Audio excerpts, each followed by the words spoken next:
দক্ষিণ ক্যালিফোর্নিয়ার লস অ্যাঞ্জেলেসের দাবানল নিয়ে যুক্তরাষ্ট্রের নীতির কঠোর সমালোচনা করেছে রাশিয়া।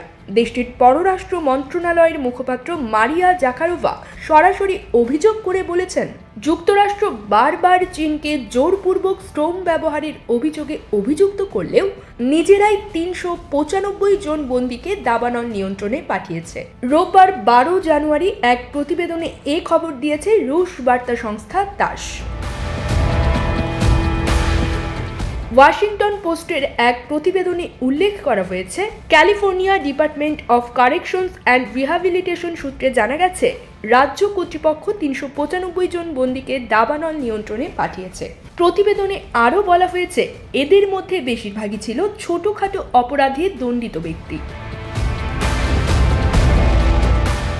রাশিয়ার মুখপাত্র মারিয়া জাকারোভা তার টেলিগ্রাম চ্যানেলে বলেন, সাম্প্রতিক বছরগুলোতে মার্কিন কর্মকর্তারা চীনের বিরুদ্ধে জোরপূর্বক শ্রম ব্যবহারের অভিযোগ তুলেছেন, বিশেষ করে শিনজিয়াং উইঘুর স্বায়ত্তশাসিত অঞ্চলে। ২০২৩ সালে ওয়াশিংটন বেশ কয়েকটি চীনা কোম্পানির ওপর পণ্য আমদানিতে সীমাবদ্ধতা আরোপ করে। এতে দাবি করা হয় জোরপূর্বক শ্রমের মাধ্যমে পণ্য উৎপাদিত হচ্ছে।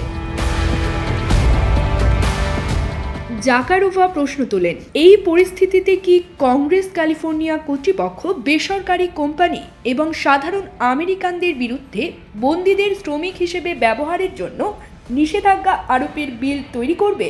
তিনি আরও বলেন, আমরা এই ভণ্ডামি দেখতে দেখতে ক্লান্ত। জাকারোভা বলেন, যুক্তরাষ্ট্র নিজেদের মানবাধিকারের চ্যাম্পিয়ন বলে দাবি করলেও এই দ্বিচারিতা তাদের নীতিগত দুর্বলতা এবং স্বার্থপরতা উন্মোচন করেছে।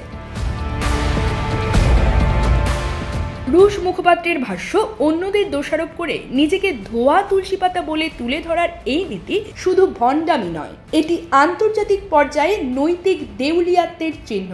উল্লেখ্য, লস অ্যাঞ্জেলস জুড়ে নিয়ন্ত্রণহীনভাবে দাবানল ছড়িয়ে পড়লে দমকল বাহিনীর সঙ্গে কারাবন্দীদের নিযুক্ত করা হয়। News desk, focus TV.